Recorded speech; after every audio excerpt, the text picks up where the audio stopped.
Here we are. I love that song. I missed the other one, man, but I love that song, Monsters and Heroes. Hi, everybody. Ron Onesti here on Artists on Lockdown, hanging and banging our 46th week that we've been rocking and rolling. This is really, really something. I am here at Rock and Roll Heaven right outside of Chicago, St. Charles, Illinois, at the beautiful Arcada Theater. And tonight is just another incredible night. But I got to tell you, the call, the demand for this show has been incredible. Tonight we have very special guests, Weird Al Yankovic and of course Rick Derringer. And before I bring those guys on, I'm going to bring my brothers to the microphone. First, I got to see exactly when his birthday is, because sometimes I call him my fraternal brother, my young brother, my little brother. Where he had Vinny Appice from Dio, Black Sabbath, and something else he's doing right now. What are you doing? Going over one of those extensive contracts you have with? Oh, we're on. This is Carmine's company. The statement for the $8. I think the check's in there too. It's working out well being the brother of a superstar, huh? Yeah, being the brother of the legendary. I mean him. Yeah, he's the brother of legendary. That's right. I like that. So, Ron, you're looking pretty good over there. I'm a collegiate this week. I didn't have the rock and roll T-shirt on. Didn't have the suit on. I didn't know what to do. You totally confused me last week. You showed up in a Godfather fedora, a black and white suit, a white shirt that I'm sure you had to borrow from somebody. No, it's been in the closet for years. I mean, you don't own a white shirt. There's two white shirts in there, and they've been in there for years. Was that from your serving days at restaurants at the? I don't know what. Yeah, when I was a waiter, drum master waiter. No, I don't even know why they're in there. Matter of fact, I think I'll throw them out along with this statement. Now, what year are you born? 1960. Okay, so you are older than I. I'm 62, and I keep wanting to call you my little brother because you're the little brother, but you're older than I. You're 62 years old? I look good, don't I? Yeah, you look pretty good. Hey, speaking of, well, I don't want to say that, but let's bring our older brother to the screen. You know him from, my gosh, Vanilla Fudge, but so many other things. There, look at this guy. Happy birthday, Carmine. Give me a chance here. Hey, Carminucci. Good to see you, brother. So, how you doing? So, what is your birthday here? Yeah, that was from my 60th birthday party that we did in New York. 20 years ago. Yeah, that was during the riots of 69, wasn't it? 14 years ago. See, it was it's a little cup holder thing, you know. That's beautiful. So I have it on my desk here, you know. So you guys doing good this week, huh? Been rocking and rolling all week? Yeah, I've been doing really good. Vin, what is that behind you? I can't see it. Say. Sawtooth. That's my drums. Oh, there it is. There it is. Like a sawtooth. My drum set. There you go. Hey, Vinny forgot to tell you, those white shirts are for weddings and funerals. Right. Which are one and the same for many people. Yeah. But thank you very much. It's after you get married, there's the funeral. Listen, we could small talk all night, but we just can't do that today, guys. We just can't. This is a big ass show we got tonight, man. Yeah, man. So excited. So these two guys, you know, you think about the two names, you may or may not think of them in the same context, a couple different genres and everything, but they are really, really connected. A little bit at the hip, actually. So we're going to find out all about that and some other great stories. Let's bring our first guest. You know, he's like Madonna now, because I don't even know why he used the Yankovic part. I really don't.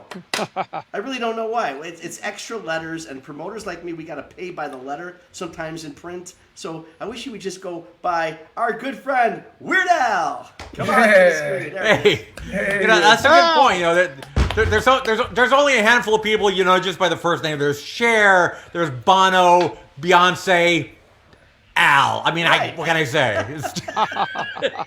I would go with just Weird and not the L, but that's what I was going to say. Could we call you Weird for short? I don't think we're quite on a first adjective basis yet. So let's just work up to that. First adjective basis.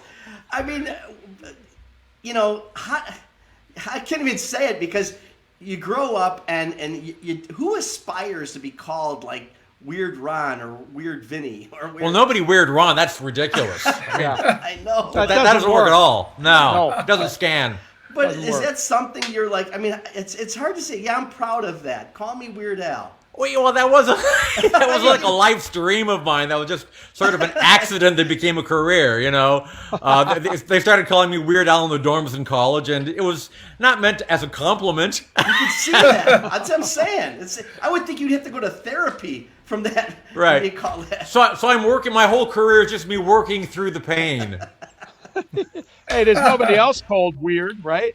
In the business. As far as I know, not to their face. Yeah. That's for sure. Hey, we got, again, as I mentioned before in the intro here, our next guest, if you don't know the history, you don't know some of the background, I don't know that you would think of Weird Al and Rick Derringer in the same sentence, but there's so much connecting you two, and we're really excited to have him on. Let's bring our buddy, the legend himself, Mr. Rick Derringer. Rick! Hey! Hey, I just have one question, and that is when you did the intro, you said Weird Al Yankovic and, of course, Rick Derringer. I don't know. I was going to ask about that. What is that? Of And course? it just goes without saying. See, Like, that's Rick's what I was- on every show. Like, of course Rick's here. Of course, I meant Rick. You called me out on it because that's why I was doing this back. I was actually backpedaling just now because I heard myself say that. Why would you say of course? And I'm He thinking, screwed it up. I screwed it up because I got to try to connect the two. I think every intro should be end of course Rick Derringer. Yeah. He Why not? almost called him Weird Rick. And of And- course, and- Jenna. Hi, they're joined at the hip like Siamese twins, you said. So Aw. that's You an know what? insult to Siamese twins. Oh man! You know what? Let's take two. The whole thing. Let's just start the whole thing over again. Okay, here Do we it go. again. Okay, there we go. Take And go. two. And go. Good. It's of course it's Weird Al. And Hey! So how you guys, Rick? What you been doing since the COVID? You've been producing. What you been doing? I'd rather not talk about COVID, but for 54 years, I toured all year, basically, except when I was working with Al. Sure, right. It was a few months at a time I would be in the studio. But this COVID thing brought in the first year ever where I didn't tour. I didn't have a year of touring. And I thought I'd go crazy. I said, this is going to be like, what am I going to do? And about halfway through the year, I went, this retirement thing is pretty good. No, it's terrible. Don't do it. We'll miss you. Us guys, we'll miss you in our theaters. Yeah. How about we're all you, Al? What you been up to, man? same thing. 2020 was supposed to be my year off, so it kind of worked out for me. It became the mandatory year off. Yeah, right. But it was sort of like, because I learned, Rick, I guess you don't have this problem, but for me, if I tour 3 years on the road, the third year, people are like, yeah, we've seen this already, and you kind of want to leave them wanting a little bit more. So usually, like, I tour for 2 years, and the third year is sort of like let the grounds lay fallow and let people, miss you a little bit. So that was 2020. But we were supposed to be touring this year. In fact, we were supposed to be touring starting in February, and that obviously didn't happen. And then the tour got pushed to fall this year, and we figured that's cutting it a little close, maybe. So now tentatively we're starting like spring of 2022. So we're hoping the world is back to some bit of normalcy by that point. Well, so that's You're right. That's I love literally when you Go ahead, tour. Rick, I'm sorry. I love when Al tours because then people go out and buy his records again. Yeah. Good for my pocketbook. There you go. So let's put that connection together for the like 2 or 3 people that don't know how you were his first producer or produced his first album and involved with Eat It and Who's Fat and all that connection there, Rick. Yeah, first 6 albums. Or 6 albums, right. 6 albums. I was working with and he was like my manager. Jake Hooker was this guy's name. Was he not your manager?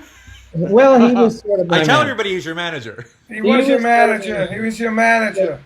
He co-wrote I Love Rock and Roll. Now, when a parody artist wants to collect some of the royalties for rewriting those lyrics, he has to go to the original writer and say, hey, I've rewritten your lyrics. Is it cool for me to share your royalties? In this case, he had to go to Jake Hooker because he had then written I Love Rocky Road. So Jake Hooker called me up and said, well, what do you think? I got this guy, and he came in and he brought this song, and Come on, you so my folks, when I was growing up, they had a great record collection that included a lot of Spike Jones. Oh yeah. People that you would call parody artists, I guess. And even as a kid, I realized, you know what? These guys, when they're very popular, they don't have competition. There's not like a ton of them on the label, on the charts at the same time. There's only one of those kind of guys. I said, does Al have any more songs like this? And the answer I got back was, yeah, he has tons of them. So I said, let's go. Let's just do a single. What is this guy doing a single for? Let's do a whole album. And I went ahead and got a studio in LA to say, bring him on in. And we went ahead and made his first album without a record company because I believed in him that much. But that's crazy. And you used my bass drum. Yeah, there you go. That's right. That's right. I remember that. Yeah. And so anyway, then the rest was history. We were just like I amazing. proposed in my mind. Al was successful right out of the box, and everything. What was the first song? What was the first song released? Well, the first, I Love Rocky Road is how it got started. The first single from the album, I think, was Ricky, which was the parody of Mickey by Tony Basil. Yeah. You're so Ricky Ricardo. Hey, Ricky. Hey, Lucy. Right. What label was signed? Did you sign to? It was Scotty Brothers, although we were an imprint of Scotty Brothers called Rock and Roll, which was Tad Dowd's label. He was sort of like the cheerleader for us. He was like, "Hey, you got to sign this guy, this accordion guy. Weird Al. Yeah, he's great." And I got to tell you a little bit about that Scotty Brothers story. The Scotty Brothers were famous as promoters, record promoters, independent record promoters out in the United States. And one of the stories I like is the secretary downstairs below the studio, the radio studio. She admitted the Scotty Brothers to go up and see the program director. And while he was in the office with the program director, she heard a commotion. And a few minutes later, she saw the Scotty Brothers carrying the program director out with a broken leg. Wow. And so I said, wow, these guys, Scotty Brothers, they've got a reputation. They'll probably cheat the crap out of us, but we can depend on having hits. Yes. Wow. I will say, I've heard stories like that. I will say they never broke my legs. So I just want to put that out there. That's important. That's really important. I mean, that's really something how, now... You better use the word hits, quietly with those guys. Well, these... But I suggested, let's do it. Let's go with the Scotty Brothers, man. And that's the thing, because now, obviously, everyone's doing their own thing, and it's all social media, but you doing it, circumventing the whole record label process at that time, that's a pretty bold move. It was. It was a very bold move, but other people believed in him, too, when I brought it... Especially unproven. Something unproven like this. When I brought the idea into the recording studio that we used. It was Cherokee Studios in Hollywood. Yeah, Cherokee. They believed. Oh, Cherokee. They also believed. They said, this sounds like a good idea. Let's go. They want to make they got a nice cut of the first 3 albums, I think, for letting us do the first one on spec. But Al, you got Rick Derringer, just a rock and roll freaking maniac, and he's believing in you, and Scotty Brothers is going on, and you're there. You got that afro going, and you got an accordion hanging from your neck, and are you thinking like, holy crap, what the heck's happening to me? It was like rock and roll fantasy camp. The whole thing was just surrealistic for me because I literally was like a couple of years out of college. At the most, I was working minimum wage at a day job, and I'm working with rock god Rick Derringer, and I'm in the studio and I'm doing my first album, and it just didn't seem real. I didn't really have a life plan. I didn't really think I'm going to be in show business the rest of my life. I just was like, let's try this. Let's see if this works. But it was just amazing. The first album, Rick, you'll back me up on this, I'm sure. we recorded it very quickly. I'm not sure why, because we were getting the studio time for free. It was stood on spec, but I remember we got through like 10 basic tracks in like 3 hours. We just we zoomed through it. It was like, that one was a little fast. It's fine. Let's keep going. Let's move on. In fact, it was great though. I believe we used that little fast kind of as a formula a little bit. We'd take the original song, right? Just a little fast. Well, that's sort of like the formula. Like anything that sounds good, make it a little bit faster. Because a comedy, you don't want it to you want it to be just have a little bit more energy, almost imperceptible. Yeah. That makes sense. I've been very fortunate. Rick's played at my place at the Arcada Theater several times, several incarnations, and I also had the privilege of having Al at my place. A production, incredible fantasy video wall. I mean, it's an incredible production. He's one of the nicest guys, Weird Al. I mean, he really is very. But if there's one little thing wrong with the production, he kind of gets. Well, we had a little issue. I don't know. Ben, do you have that picture from the show? There's the picture from the show when he was piping in St. Charles. There was one little thing up. I think his didn't get the green M&Ms in the end. I like things to be right. We have a writer for a reason. Yeah. You got to read it. But really, got to make sure all the M&Ms are there. It's and speaking of M&Ms, do you know what I mean, Al? Do you know what I mean? I think so. You know what I mean? You know what I'm saying? You know what I'm saying? I love that. Anyway, that's from his Weird Al TV show that you would do all these parodies on a television thing. How did that all happen when you decided to go from music to TV? Well, that was just MTV. I mean, they played me early on. I think my videos were the very first comedy videos ever played on MTV. And early on, I mean, MTV got very, very corporate very quickly. But in the early guerrilla days, I mean, it was sort of like anything goes. It was fun to watch because you really got the sense that, even though it was a national, it went out nationally, it felt very much like local, public access TV. It just felt like anything can happen. And they literally said, it's April Fool's Day. You can have the channel for 4 hours. Do anything you want. We don't care. Here, go now. And it was like they gave you complete freedom to do anything you wanted. So I took advantage of that and did some really crazy stuff. We did that show. Remember, Al? On Al TV? Blue Murder. Oh, yeah. I remember that, yeah. Yeah, we did that show. And it was kind of crazy because, we watched the show and we go, sure we deserve to be on this show. It's like a comedy show. But it was great, and we actually prepared for it, and we supposed to be playing live, so we did live vocals and we re-recorded the tracks, and then we actually learned the tracks that we re-recorded, so it looked like we were really playing it.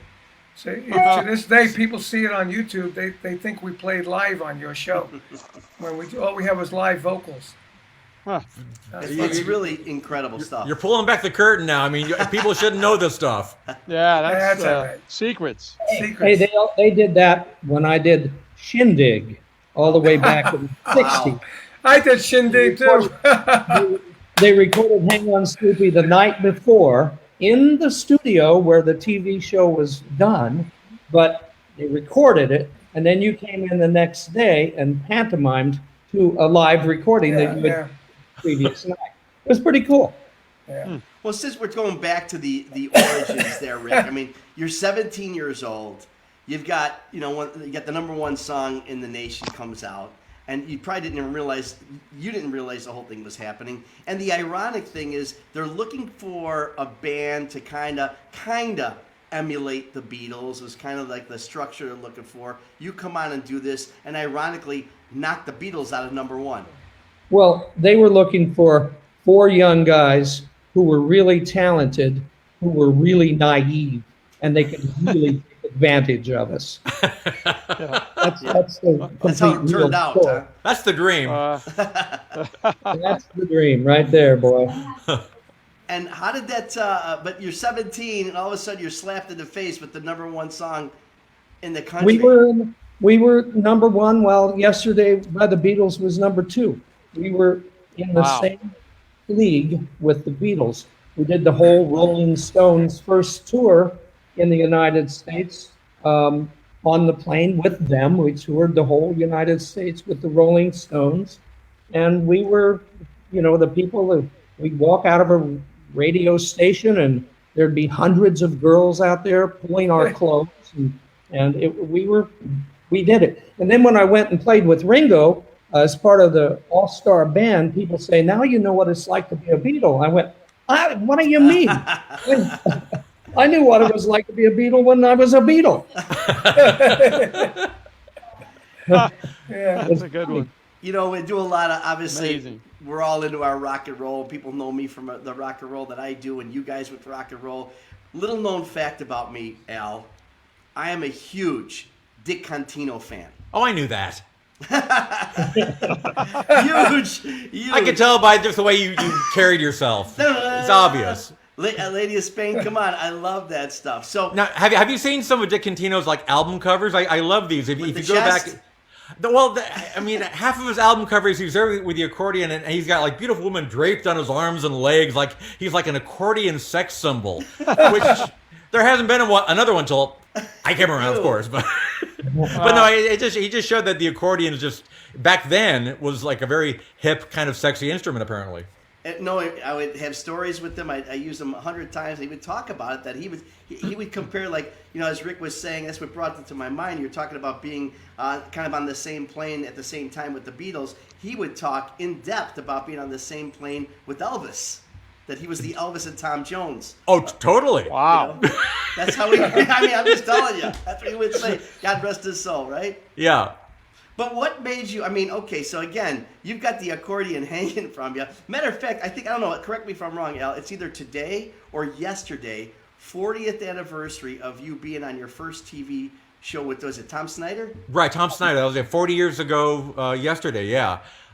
First ever national TV appearance, and that Another One Rides the Bus was our only hit at the time, and it was me playing the accordion on my drummer, the guy John Bermuda Schwartz, who is still my drummer to this very day. He was banging on my accordion case for percussion, and that was our first. And we were on the show with two other people that did novelty music. It wasn't on our show tonight it's Weird Al Yankovic. It was we got three crazy nutty kids who think they're funny, and here's their songs, and it was just. That was it. That was it. But if you look at this, and I really encourage everybody to Google this, because it's really something to see. You look at, again, your production value now is off the charts, right? And you look at that, it's such a Spike Jonze college kid trying to do his best kind of performance. Well, it was punk rock is what it was. It was punk rock with an accordion. Okay, accordion punk rock. I'll give you that. And you think his productions are meticulous. You should see his Christmas cards. Rick's on the Christmas card list. He gets a little Photoshop going on usually. Yeah, one of my favorites was the one where you and your family are riding on the huge bee. You're actually yes, the bee. That was B. Mary, I think. Yeah. The definition, you could see every little hair on the bee's legs and stuff. It was incredible. Well, thank you. I photographed that bee myself and then downloaded it from the internet. Who's that? Oh, hello. Hi there. It's Elsa. Hey, Elsa. Say hello, everyone. Say hello. Elsa. Hi, Elsa. I loved you in Frozen. That's why she got her name. My biggest role ever. Glad to be here. I'd like to thank all the people I've pissed on the way up. Anyway, Rick, we're also big fans. Garage rock. It's hard to imagine. I think of garage rock and I think of the Ides of March, Buckingham's, New Colony 6, Crying Shames, Shadows of Night, that kind of garage rock feel. And you were, the McCoys are put into that realm at the beginning. And to go from garage rock, Hang On Sloopy, to rock and roll hoochie coo, it's almost like two different people. Oh, the whole when I played with Johnny Winter, that was the big booster in my life. The McCoys were getting known as what they used to call bubble gum music. Yeah. We looked at ourselves as good musicians, so that was the worst thing people could say about us. and it really made us feel terrible. So when we finally got the opportunity to join Johnny Winter, the term Johnny Winter and, which was the name of the first band, just was simply Johnny Winter and the McCoys. But they were ashamed to say the McCoys. So they said, let's just shorten it to Johnny Winter and. But that was the real. Wow. Cool. Wow. It brought me into the world of somehow people legitimacy. And then That's and then right. we did a lot of gigs with you, Rick, with Johnny Winter and with Cactus at Yeah. the same time. Yeah. And I never knew with the and. I just met it was Johnny Winter and his band, but I never knew that. I didn't realize it was all the McCoy, Randy Hobbs. And the band that shall not be He was in the named. McCoys. Yeah. And Randy- Voldemort. Voldemort. Wow. Randy Hobbs was in the McCoys. Yes. No, I Yes. didn't realize that. Wow. Yeah, he was the bass player in the McCoys. We sang, hey, hang on a second. We were known for vocals, I guess. But Randy was a good singer, as well as one of the best bass. And who played drums in that? My brother played drums. Randy? In Johnny Winter and? Yes, the original Johnny Winter and I the whole didn't first realize- album is my brother on drums, Randy Joe Hobbs on bass, myself on the other guitar, Wow. and Johnny. Hey, when I did the TV show with John Lennon, right, they didn't name my band either. It said, "Here we are, John Lennon and etc." That was ETC. That's Okay. How's that for a career move? Hey Gotta guys, compare. we're gonna go to a quick commercial break here because we do this thing. Vinny and Carmine. What do we have ahead of us, boys, with this commercial that we're doing right now? I don't know which one is up there. I think it's next week for. There you I think go. the last one. Let's see what we got here. Hey, there's Carmine Apiece and Vinny on the bike. He can't talk, so I'm here to tell you about the Hangin Bangin show, April 29th. We have Mark Hudson and Hudson Brothers, and we work with Ringo and everybody else, Aerosmith. And we have a new band called Dirty Honey who are upsetting all the radio waves. And Vinny's over here dying, so before he dies, I just want to get this over with. So that's April 29th, 7 o'clock Eastern, 4 o'clock Pacific on Hangin' and Bangin', Artists on Lockdown. Also on YouTube, Artists on Lockdown, Carmine and Vinny Apiece, or Apathy, however you want to say it. So see you there, and we'll be rocking. Right, Vin? Was that one of your vocals? That was one of the best vocals I've heard in a long I was time. on that thing for 2 hours. Carmine couldn't get it right, so I had Yeah, to keep bet. going. I He's bet. dying. Okay, here's a free idea for your podcast. You should start it out like Buck Owens and Roy Clark from Hee Haw and say, "I'm hanging and I'm banging." Down, down, down, down, down, down, Down, down, down, down, down, down, down, down, down, down, down. That's There a you good go. idea, Al. So I tell you what, you do a little That's video for free. I us. give that to you for free. You say, I'm hanging, and Vinny will go, I'm banging, and there you go. That'll be the Yeah. intro for our show all the time. That's and how long has right- it been since you said that, Vinny? I'm banging. Come on, it's been a Yeah, long I'm banging. time. I was I'm going to always say, banging. while we're talking about Vinny, I'd be really wrong if I didn't say one of my favorite bands I ever had was the band with Vinny as our drummer. Hey! Hey! And Rick was the guy who brought me into the business, and I always think about you and thank you very much. He brought me in. He taught me a hell of a lot, and I always talk about you. But where I is it? called How? up. I was trying to find Vinny, and I called their mother, Yeah. and she goes, "No, you must be trying to get a hold of Carmine." No, I'm not. I'm trying to get in touch with Vinny. And so she turned me on to where he was and where I could find him, and the rest was history. Oh Yeah. no, what's the beginning of history? How did you hear about him in the first place, Rick? The record plant. Yeah, probably at the record plant. Well, I also, obviously, Carmine is famous, and I figured if his little brother was anything, he was probably crazier than Carmine, and who knows, maybe even better. Hey, take it easy now. But that's That's what the way he my said. mind was working. Yeah. But that's cool. You worked with the little brother. It's interesting because you worked with the little brother first, and then you wound up doing a project with Tim and Carmine. Yeah, we did 2 projects actually, and we went to Japan. We did. And we Was went that to the Japan. Derringer We played, piece? and we played the no. We went to Japan with Rock Carmine and Peace Rock Super Session, Volume 1. We had me, Rick, Tom Peterson from Cheap Trick, Eric Carmen on piano. Or Eric Carmen, he was always had a bit too much to drink, and Dwayne Hitchings, and we played the Budokan, actually, and we sold out, and we played all the big halls over there, and we did really well. Hey Rick, thanks for saying that. That's really touching. Yeah, it really is. I don't get. I'm not a touching kind of guy, but that was really touching. You're special. You were that last time you were by me. That's a whole other. Do you think, you said that at the Budokan, you think that's where maybe like Tom first, experienced the Budokan, and then, where they did the album later, or? No, they had done the album already. So did that? But he was out. So it had no connection to it. No, he was out. He was out of Cheap Trick at the time, and my manager booked this. I just come out of Rod Stewart. This is later. Rod was doing 6 nights at the Budokan.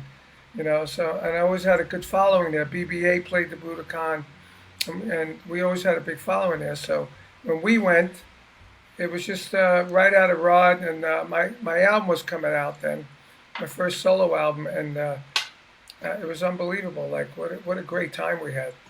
I mean, I remember I took all my drums first of all, but I took 2 giant trunks of clothes with me. I remember standing at the airport and Narita, and these 2 giant trunks come off, and my roadies over there running around to try and get it. I don't know. Did we all fly there together? I can't remember. Rick, do you remember? No. I don't.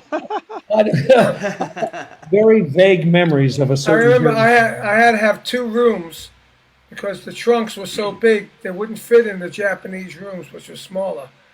So I had to get another room just for the trunks. But it was a great time. And you can imagine me, Rick Derringer, and Tom Peterson playing all by myself. I know. Right?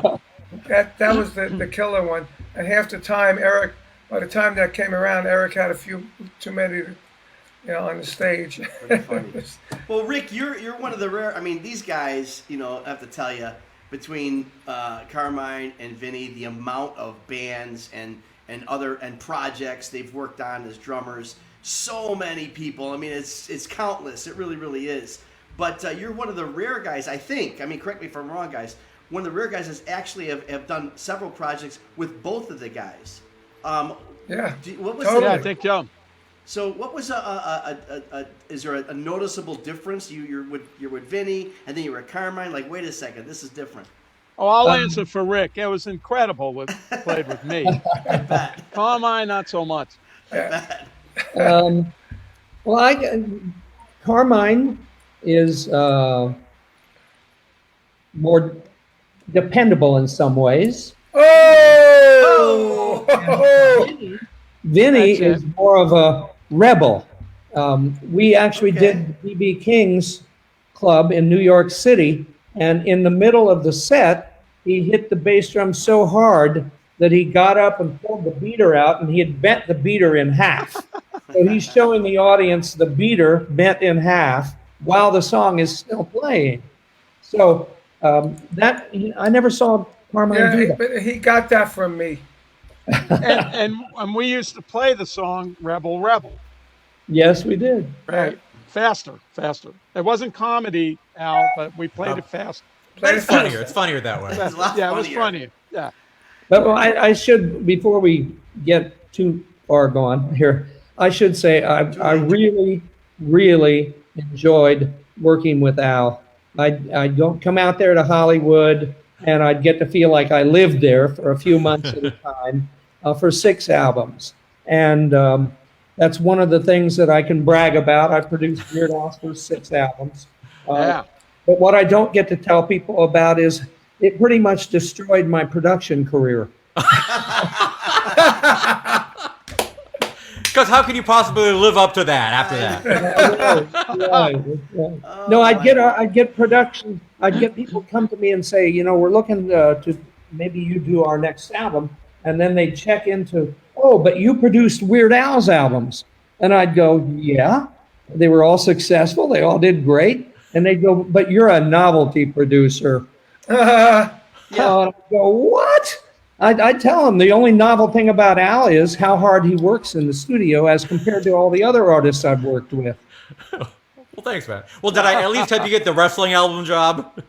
Yeah. It did. Oh yeah, that's right. I remember I did the wrestling with you.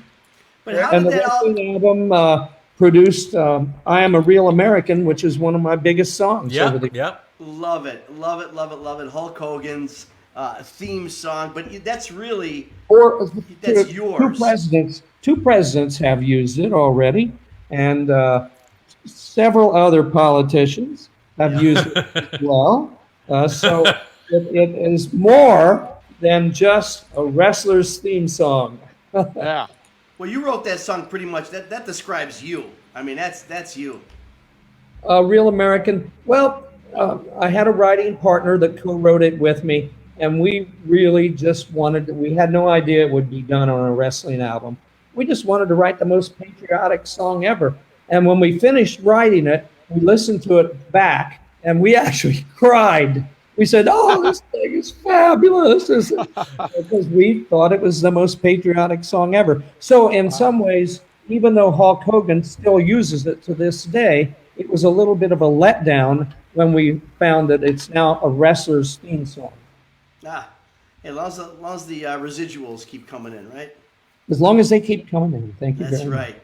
Al, now, I'm sure you've been asked the question 1,000 times. Did you ever piss anybody off with this? And I know your answer has been many, many times you really haven't done a parody that's really pissed anybody off. But have you ever been involved with one and you're got all this freaking makeup or all this stuff going on, and in your head you're going, what am I doing? This one is not good.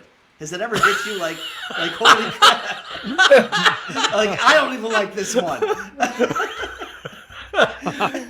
Yeah, every time I'm on a video shoot, my interior monologue is, "This sucks! Well, I meant what am I doing? Why am I here?" Al, tell them about "It's Still Billy Joel to Me." Oh no! Well, I mean that was a song that I wrote when I was in college, like 19, 20 years old, and it was a parody of "It's Still Rock and Roll to Me." But it was years before a record deal, and it was just sort of like, it was kind of mean-spirited about Billy Joel because he had just put out the Glass Houses, and everybody was making fun of him for jumping on the new wave bandwagon. So the whole song was about that and taking him apart. And then a tape of that started circulating through the Dr. Demento show, and Billy Joel heard it, and they actually got his reaction on camera listening to it for the first time, and he said something to the effect of, "Well, I guess people in LA don't have anything better to do with their time." And it didn't like bring him down, but he was just sort of like, oh, whatever, this kid. But that was the point where I thought, like, I don't want to like be mean to people. I mean, you can be funny without tearing people down. But wasn't he one of the only people that ever refused you? No, because I never sought his permission for that song, and I never wanted that on the album, actually. And in fact, I did get his permission a couple of decades after that, because they did a Piano Man parody about Spider-Man, and that was done with Billy Joel's full consent and blessing. Right. We do a thing on here sometimes. I talk about some of my the artists' like favorite album song titles.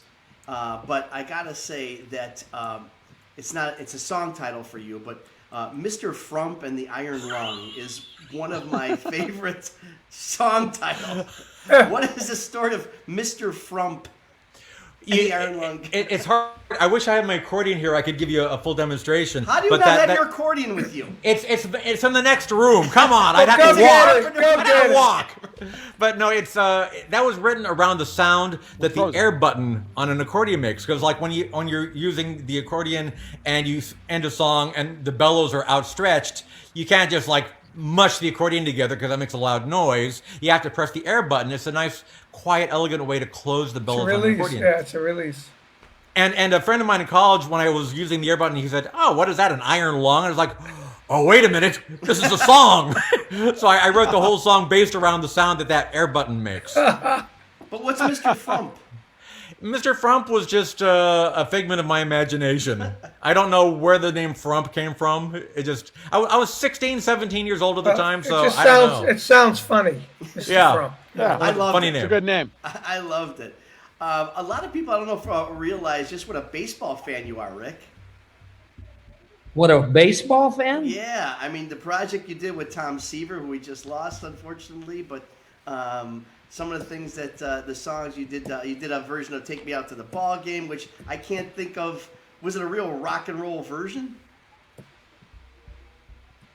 That's the first silence I've heard in the show. I know. You don't remember this?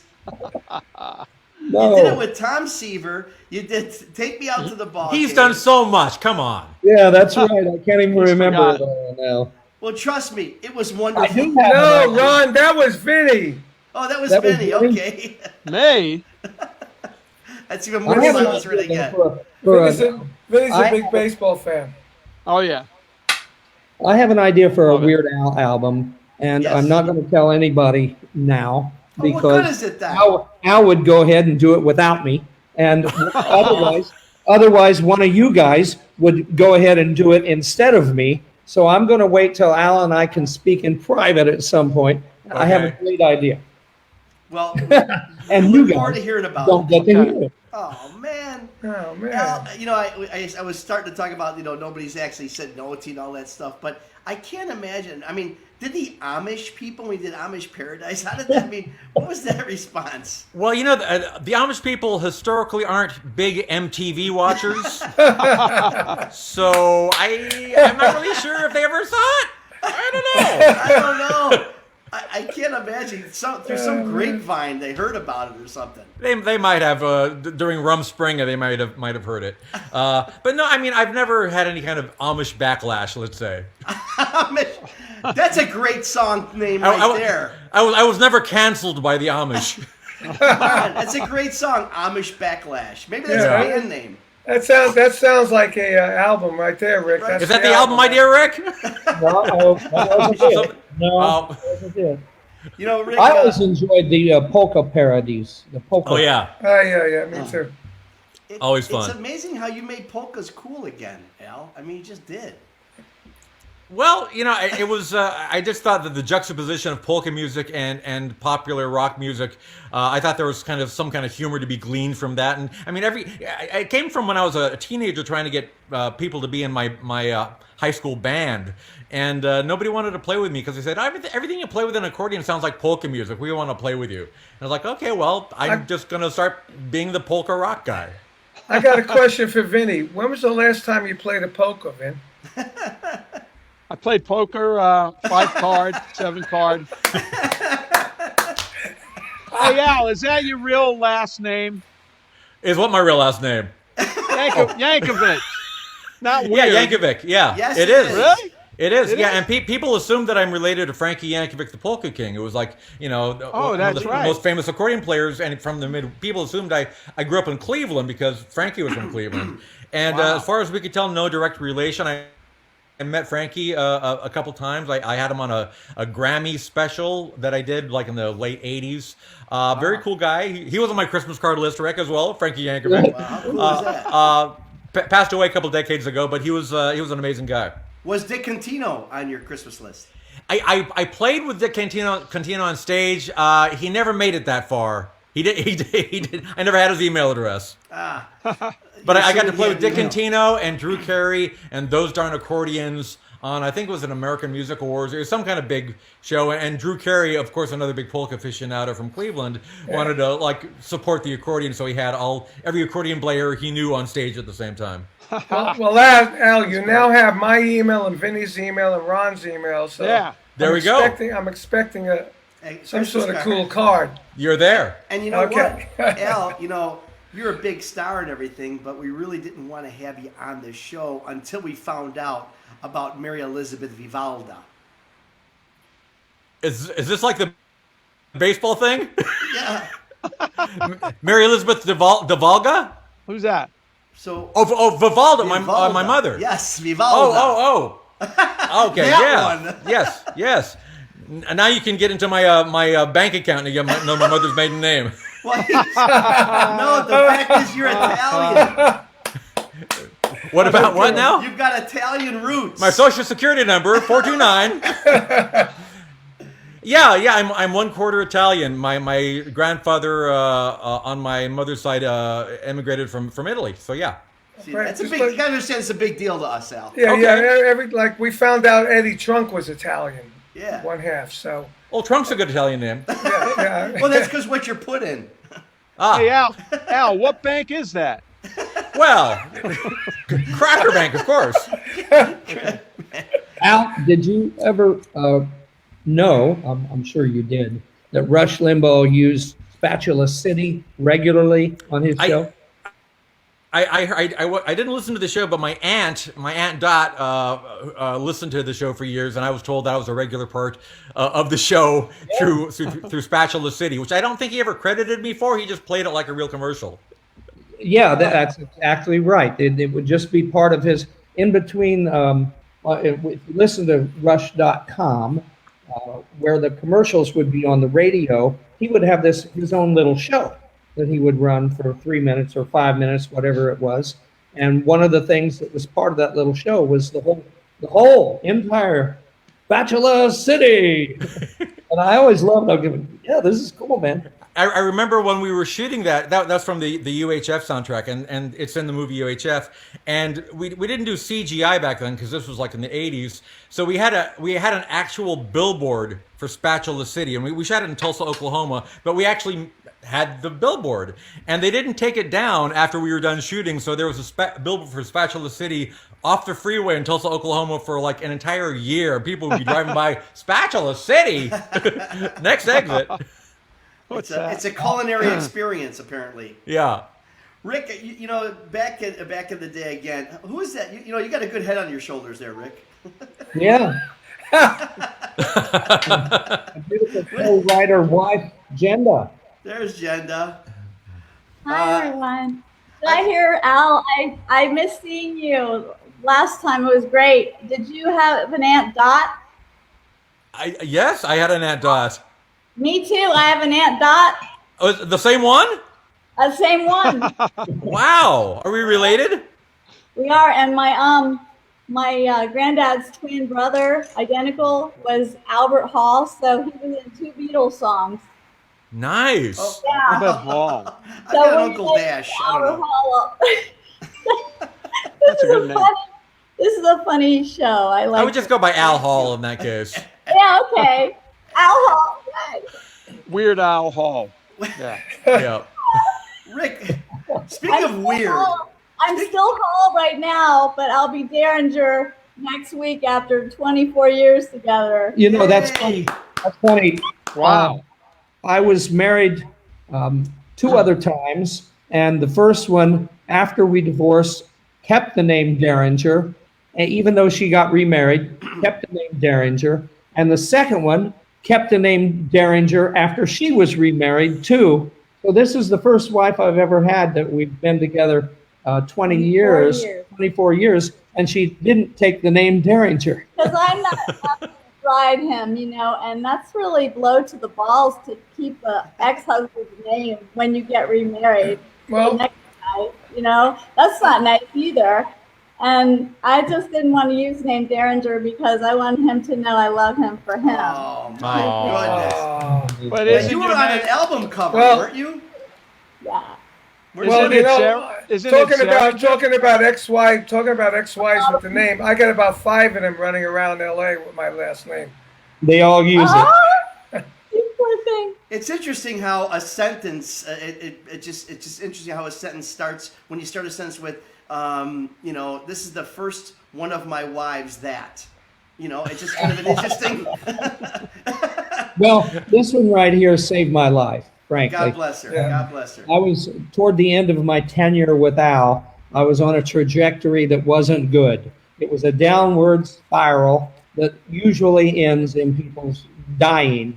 Yeah. And when I met Jenda, she really saved my life because she showed me there's another way you can live, and it doesn't require drinking, and it doesn't require drugs, and you don't need to be a Catholic to be a Christian, and it saved my life. So here I am, a Jesus. Jesus Amen. freak. Yay! Amen. Self-proclaimed Jesus freak. God kept That's right. telling me to go to him and give him a message, and I wouldn't do it, and my heart kept pounding for like weeks. So finally I told a friend of mine, she had some mudslides left from New Year's Eve, and she said, come over for a mudslide, and she'd never done that. We've been neighbors for years on the water, and I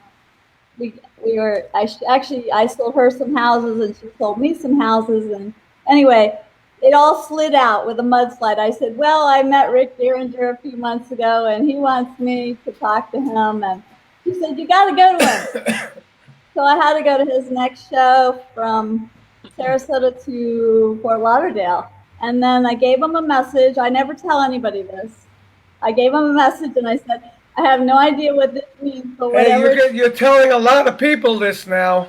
Whatever it is, you're doing the right Millions. thing. I said. Yeah. Millions of people are going to hear Millions. this. Let her say it. The right thing. I had no idea what this means, but whatever it is, you're doing the right thing. I drove all the way in the pouring rain to tell you this. And that was continue being divorced from that second wife. I thought my message was over and I could leave and finally stop having my heart attack, but we end up together forever. Jenda, would you want an album cover or a poster or something? A lot of them, many of them. Like, yeah, Derringer times 2, We Live, Aiming for Heaven. Free Ride, you're talking about Free Ride. Free Ride, yes. Old for the hot and cool smooth jazz CD. Yeah, we wrote a smooth jazz hit together. Unbelievable. Okay. I mean, really, it's Derringer smooth jazz. It's Yeah. like Derringer Yankovic. You just don't think that. Actually, Rick, your last name's Zeringer, right? It's with a Z. With a Zeringer. Z, yeah. Zeringer. And when I was with Bang Records, which was the first label, Hang on Sloopy, there's a little picture of a Derringer. And for some reason, Zeringer as a name, people could never pronounce it. They could never remember it, even though it's not that different from Derringer. But I saw that little Derringer gun, and I had this dream where the Z just dropped away, and my middle initial, D, which is my middle initial, moved over in its place, and I became Derringer. Huh. Yeah. A little Easy. a little gun, a little firecracker gun. That's us. That's you. Oh, that's good. Yeah. The rest is history. The rest is The rest is history. history.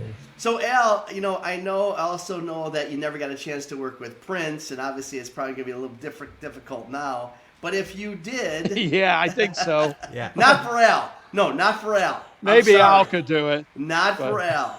But nobody else can you can. tell us what an idea of a Prince song that you would parody? Oh God, I had like a half a dozen ideas. I would approach him every couple of years with an idea to see if he developed a sense of humor, and it just kind of never really happened. He's a very shy kind of guy. He's well in a Because way. Michael Jackson isn't. Yeah. No, the Prince was very shy until he hit the stage. Yeah. You know, No, because he was an odd duck. Yeah, he was. Yeah. Actually, there's supposed to be a Prince song in my movie UHF. We wound up doing it with Dire Straits' "Money for Nothing," but it was originally going to be "Let's Go Crazy," using the lyrics of the Beverly Hillbillies. That was the original, originally in the script. And there was also I had all sorts of ideas. There was one for 1999. It was going to be like a Mr. Popeil kind of commercial, like a late night commercial, like all the things you can get for just $19.99, that kind of thing. But I had a bunch of ideas, and he just never was into it. So He's like the only guy. Now it's good. By the time 2022 rolls around, it'll be. Is it 2 years since you have toured at that point? Yeah, we did the ill-advised Vanity tour in 2018, and then 2019 we did an orchestral tour. I toured the country with like a full-on orchestra, which was crazy. And then last year was nothing, obviously, and this year looks to be nothing. And then so it will have been 3 years since the previous tour. So you'll have how much of your show will be comprised of new material?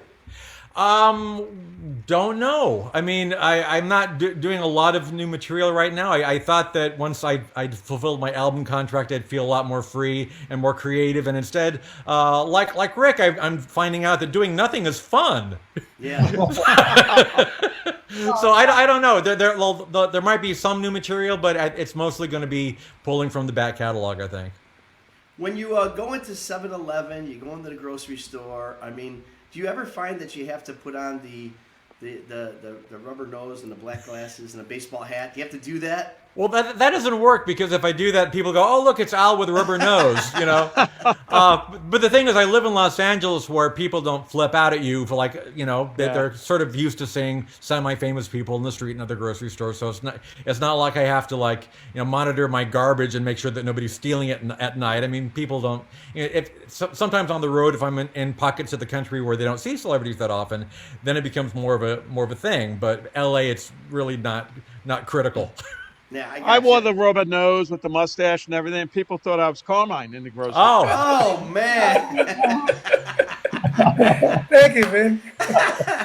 This is what we go through every week. You know, Rick, I've been blessed myself here at the Arcana Theater in St. Charles to have you perform on our stage in several incarnations and packages and doing your show. But I gotta say, one of the warmest, I guess, or sweetest, or just I really love when you're here with Edgar. You've got this relationship. I was going to say Edgar. Yeah, you're right. You guessed it, Carm, because you know, we all know just what an amazingly wonderful individual Edgar is. Yes. But to see you guys together, Rick, and you can see that you've got the history and you've got the connection. Yeah, well, I loved Edgar. I loved Johnny. Sure. Johnny he hated the saxophone. Oh, okay. He just hated the saxophone. So they didn't always get along musically like you'd think they would. But Johnny certainly was an individual like no other, and Edgar equally is an individual like no other. No other.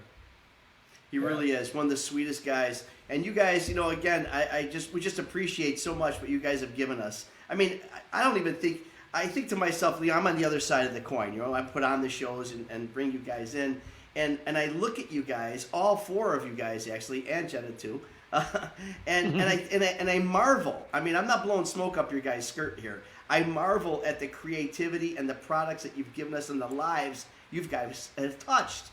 And I can't. Does it ever hit you guys at all? Like, wait a second. Like, I was the drummer in Black Sabbath. You know, I've done this and I've done that. It's just amazing to me. Has that ever hit any one of you?